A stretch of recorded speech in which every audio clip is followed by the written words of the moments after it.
y'all the truth about Canelo. Easy, man. Cakewalk. Easy. Y'all sitting up here, y'all praising this dude. This dude was nothing. No, bro, I know Crawford, and he's different. And see, the only thing different here is Canelo is not a bigger guy at that weight. He's not like he's standing 6'1", 6'2" like before. Terence Crawford, been amazing. Floyd Mayweather didn't hold back when he sent a strong warning to Canelo Alvarez after working closely with Terence Crawford in training. With confidence, Floyd dismissed Canelo as easy work, reminding fans that he already beat him nearly a decade ago, at close to 40 years old. He pointed out how American fighters are constantly undervalued, criticizing the narrative that Canelo is unbeatable. In Floyd's eyes, Canelo is far more hype than threat, and the praise surrounding him doesn't match the reality inside the ring. You can take a guy like Canelo, this guy can do, he can pick and choose who he want to fight. And I'm gonna tell y'all the truth about Canelo. Easy, man. Cakewalk. Easy. Y'all sitting up here, y'all praising this dude. This dude was nothing. I was almost 40 years old when I cooked this dude. Easy. Y'all always disrespecting our fighters. Live, only on DAZN, June 28th. Jake Paul versus Chavez Jr. Buy now at DAZN. Jeff Mayweather calls Terence Crawford a rare gem, a once-in-a-generation fighter with the unique ability to move up through weight classes and still dominate. According to Jeff, not many can leap divisions and go toe-to-toe with someone as experienced and powerful as Canelo Alvarez, but Crawford can. His discipline, adaptability, and ring IQ set him apart. While Canelo brings brute strength and ring maturity, Jeff sees Crawford as the more technically complete and mentally focused fighter. He doesn't just expect Crawford to compete, he expects him to outshine Canelo. Alright, Jeff, looks like we got a fight coming up in the fall here between Terence Crawford and Canelo. A fight that's been talked about a long time. Initial thoughts on the potential of this fight? Great fight, two great fighters. I think that moving up two weight classes is kind of tough, but if anybody can do it, I think it would be Terence Crawford. I mean, skill-wise, I think he's a better fighter than Canelo, but Canelo is also a great fighter but he owns that weight class that he's in. So I would just say that I think that Crawford has to fight almost a perfect fight to win, and take advantage of Canelo's mistakes. Shannon Briggs offered a deeply personal take, reflecting on watching Crawford grow since his early days. He described Crawford's preparation for this massive fight as emotional, saying it's more than just another bout, it's the pinnacle of a long, hard-fought journey. Briggs believes Crawford won't just win, he'll stop Canelo. With a sharp focus and unmatched hunger, Crawford is ready to make a powerful statement in what Briggs sees as a career-defining moment. Of all the pushing, the shoving, the build-up, the anticipation, the weight differences too. Yeah, I think it's gonna be a great fight. I got Crawford by stoppage, and I've known him since he was a little kid, 12 years old. So to see him now fighting for a title in such a big fight, it's a great experience, great to see. Last question for me then, how do you think Crawford stops him? How do you think he's able to work Canelo enough for him to stop the fight, knock him down? How do you think this is possible by Crawford style? He gonna box him. He can fight both ways. He gonna trick him up. One thing Canelo showed is that he can be outboxed. But I think this time in the late rounds, I think Crawford gonna have something for him. Shannon, always good to see you, my friend. You're the best, champ. Let's go, champ. Al Bernstein brought a technical lens to the discussion, explaining that Crawford's move up in weight shouldn't be seen as overly daunting. He noted that Canelo isn't the same explosive fighter he was 5 or 10 years ago. Wear and tear, tactical evolution, and the natural decline that comes with age have softened some of Canelo's once lethal edge. Bernstein believes this version of Canelo is vulnerable, and if anyone can expose it, it's a disciplined technician like Crawford. Crawford to go up to. He started below 147, obviously, as a fighter, so he's going pretty far up in weight. Now, Canelo himself was a 154-pounder. So, you know, he went all the way up to 168, but there's a little difference there. And I think that that's a big issue. Now, whether that's enough to make it impossible for Crawford to win this fight, that remains to be seen. This is a different Canelo Alvarez. It's not the same one from 5 years ago, or 4 years ago, or even 3. So there's that. And then there's all the different eccentricities of each boxer. For Crawford, he's not going to hurt Canelo. But almost nobody hurts Canelo. He's got a rock chin. But can Crawford, who isn't always a volume puncher, make sure that if he's being the boxer puncher, he throws enough punches to win every round? Right. That's important. Right. And for Canelo, if he doesn't hurt Terence Crawford, which he might, can he sustain in those later rounds where we've seen Canelo Alvarez from time to time just fade a little bit? Crawford's a very good fighter into the later rounds. You know, we saw him stop Porter, and we've seen him have other excellent performances. So, you know, there's a lot of those questions swirling around. But right now, I don't know if I could pick either guy, really. I would have said Canelo Alvarez. Crawford's greatest strength lies in his precision, adaptability, and control. Whether he fights orthodox or switches to southpaw, his timing and spatial awareness remain elite. He breaks down opponents over time, studying their habits and exploiting weaknesses. While Canelo's power and counterpunching are dangerous, Crawford's ability to avoid unnecessary exchanges and dictate the pace could be his greatest weapon. He's more than skilled, he's a thinking fighter. Whose style is based around being the bigger guy, being the stronger guy.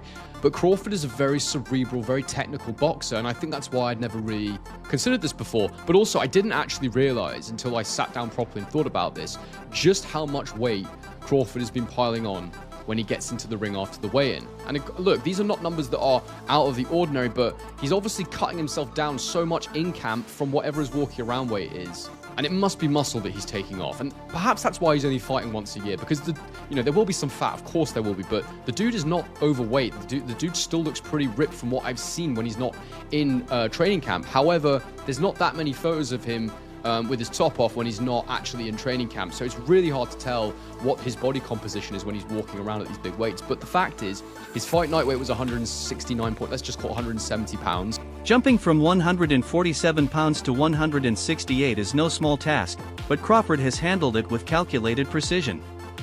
Whether it's labeled a 2-division or 3-division jump, the significance is historic. No one has ever been undisputed across 3 weight classes. Crawford's transformation hasn't been about simply gaining weight, it's been about building his body into a performance machine. His elite conditioning makes it clear, he's not just bulking up, he's leveling up. Just caught 170 pounds, which is huge, absolutely huge for a 154 pounder. Especially, it's just shocked me that he's come up from 135 and now he's still putting on that much weight. He's rehydrating that much at 154. And indeed, to bring us even closer to the modern day, the thing that was posted, and again, this is the second time we've seen this, is why I'm kind of thinking there's a bit of a theme here with Crawford posting his weight when he's not actually in full training camp. On February the 9th, 2025, he posted an Instagram story and he showed himself weighing 186 pounds on a gym scale. Now, that's so much bigger than I imagined Crawford would be. I never thought this guy would walk around 186 pounds, which for anyone who needs the conversion is just over 84 kilograms. And now look, it's not an unthinkable weight for someone, but for someone who has fought as low as Crawford has, who is generally as lean and as in shape as Crawford is, that's a lot of weight. I've tried to find photos of Crawford from around that time, and I can't really dig anything out to show you what he was looking like at that weight. But that's pretty big. And there was a bit of a joke in the Piers Morgan interview I noticed and I clocked, where Piers asked him what he was weighing right now. He said, I weigh 155 pounds. And I just thought to myself, there's absolutely no chance. Why would he bulk up and then in the space of just over 4 months cut the best part of 31 pounds? Like, that makes no sense. So he was definitely joking about that, just like he was joking about only earning 10 million for this fight. So when he fights Canelo, he's going to be at the super middleweight limit, which is 168 pounds. So when you look at that, you sort of go, okay, well, that's an 18-pound weight cut, which is not bad at all. But 186 is his walking around weight. So what will his weight be that he actually cuts from to make 168? David Benavidez didn't mince words when he reignited a long-standing controversy by accusing Canelo of possible steroid use. While the claim remains unproven, Benavidez is convinced there's something suspicious behind Canelo's physical dominance. He believes these suspicions matter even more now, especially as Canelo ages and takes on naturally lighter but more technically sound opponents like Crawford. It's added fuel to an already heated fire.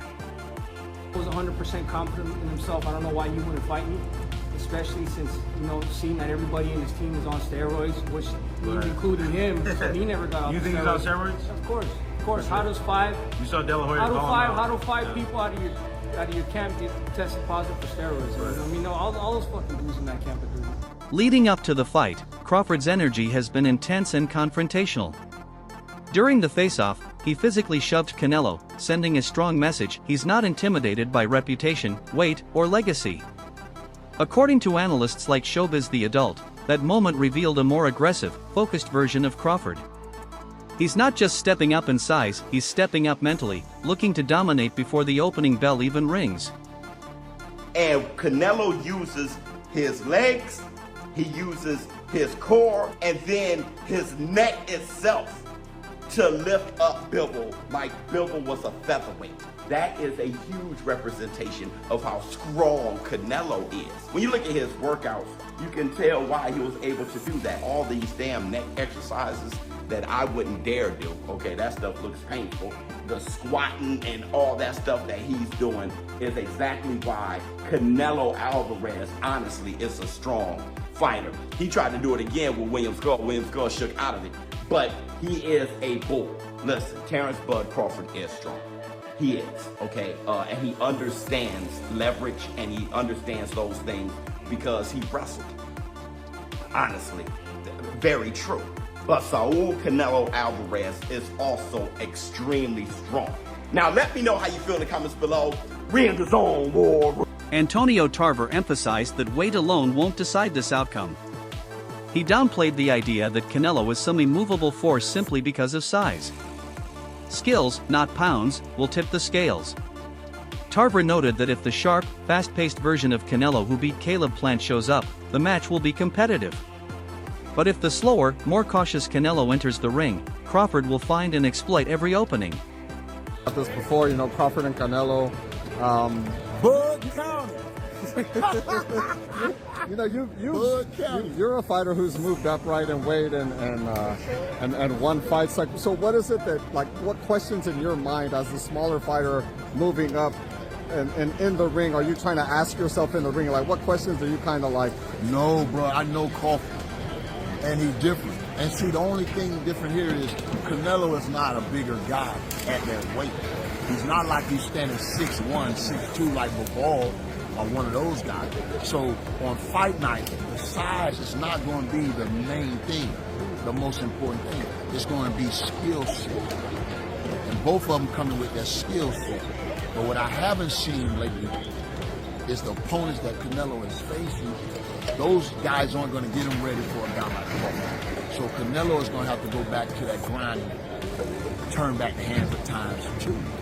Because if he show up like he did against Skull, he show up like he did against Benavidez, not Benavidez, but Berlanga, and the other guy. What's the other guy name? Munguia. Bro, those guys, he didn't have enough activity. The last time I saw Canelo that would beat, I think, this Crawford was Plant. Now that Canelo come cutting the ring, all throwing combination to the head and to the body, active, it's going to be a fight. It's going to be a hell of a fight. You know what I mean? And I still think I give Crawford a chance even then. So that's what type of talent I think Crawford is. He's definitely going to have to get used to that. Marcus Brown completely dismisses the concern that Crawford can't handle Canelo's power. He revealed that Crawford routinely spars with much larger fighters, some with heavyweight builds, meaning he's no stranger to hard punches. That level of experience under pressure will be key. Brown insists that Crawford's composure in the face of big power will show when it counts, and that confidence will give him the edge. Both of them, I'm a fan of both of them, but I'm going with Crawford. Typically fighters, they don't want to say who they want to go for because they don't want to be biased. Yeah. And much respect to Canelo, but I'm going Bud. Is there a particular reason why? Like, you're a guy that's moved up in weight, so you know exactly what it feels like to get hit by these bigger guys. That's something that's gonna play in the back of his head. Like, of course, gotta watch out. It is, but it's not. Because at the end of the day, it's not like he just been in there, got in there with somebody bigger than him. He's always probably been sparring with bigger guys. You know what I'm saying? It's that boxing IQ, which William Skull didn't put up no fight, but he showed somewhat of a blueprint to get this guy, in a space where he's confused. Yeah. And he can't touch the target that's in front of him. Yeah. You know what I'm saying? And I just think Bud got that IQ. Jose Benavidez kept it simple but powerful. Terence Crawford is a beast. Coming from a fellow fighter, that's high praise. Despite any past rivalry or competitive tension, Benavidez views Crawford as the superior warrior. He fully expects Crawford to rise to the moment and leave no doubt in the ring. Still, some critics worry whether Crawford can withstand Canelo's knockout power, especially given Canelo's history of stopping dangerous opponents like Edgar Berlanga. It sets the stage for a classic battle, refined precision versus raw power. First of all, he got to go in there, he just got to fight him, you know what I'm saying? He got to go in there, I think Crawford just got to go in there and do what he got to do, you know what I'm saying? He got to just be Crawford, show his IQ, show him why he's a two-time undisputed, world champion, and go in there with confidence, you know what I'm saying? That's all it is, there's a big weight difference, a big weight jump, that could be a difference in the fight, because obviously, it's like me jumping up to heavyweight. Obviously, I'm a foot of power, I'm a foot of that size difference, compared to my other fights.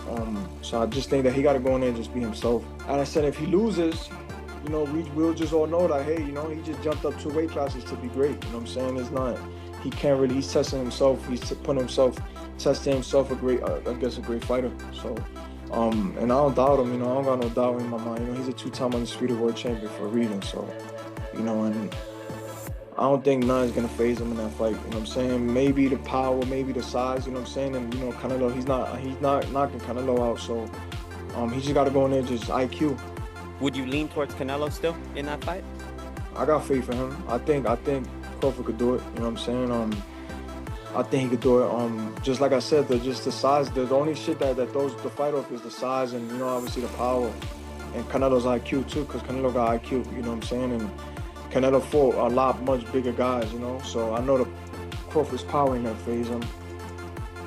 I know Crawford's size ain't gonna phase him either. You know what I'm saying? So, but for me, one of the common criticisms aimed at Crawford is his supposed lack of elite opponents.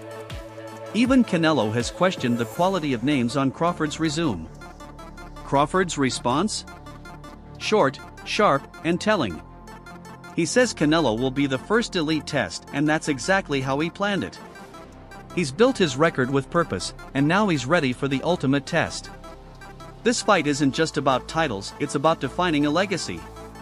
Why people are disliking Canelo. He's a 2-time undisputed champ, and people are quick to say he doesn't want to fight people, he's ducking people. He's only fighting easy fighters. That's the reason why he keeps winning. Well, let's look at his resume.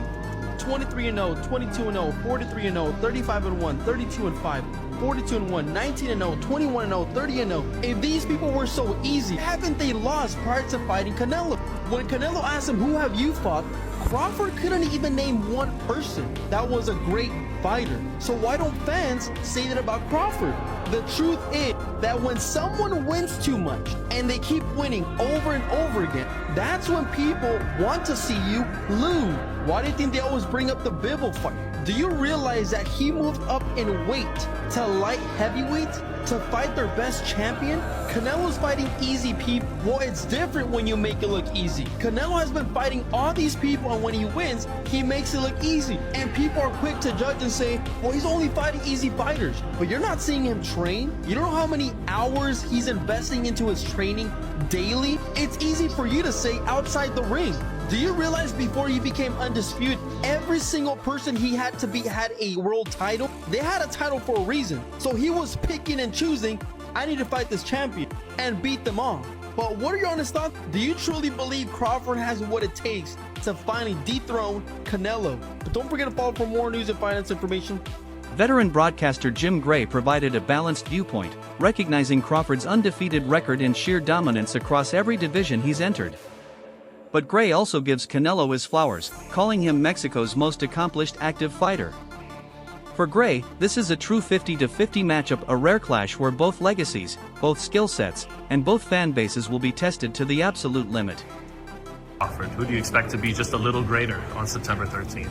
You know, it's so hard to tell, but the bigger man, I mean, I don't want to get hit by Canelo ever. And when you've weighed so much less, I mean, I don't know what Terence will come into the ring, but you know, he's coming up in weight significantly, and, you know, that seems to me would favor Canelo. By the other token, you know, Terence Crawford been amazing with everything that he's done. So I can't pick a winner. If I did that, I'd just run into the casino right now and bet and wouldn't even look at the fight and then just go cash my ticket. But I don't know. When you start predicting these things, nobody knows. And anybody who tells you they know, they're just BSing you. Do you consider Canelo even a little greater than Chavez, who you interviewed and covered? I do. Why is that? It's harder to win now. And that's a wrap for today's video. Stick with us for more exclusive breakdowns, interviews, and inside scoops as we count down to one of boxing's biggest showdowns yet. Don't forget to like, comment, and subscribe for more.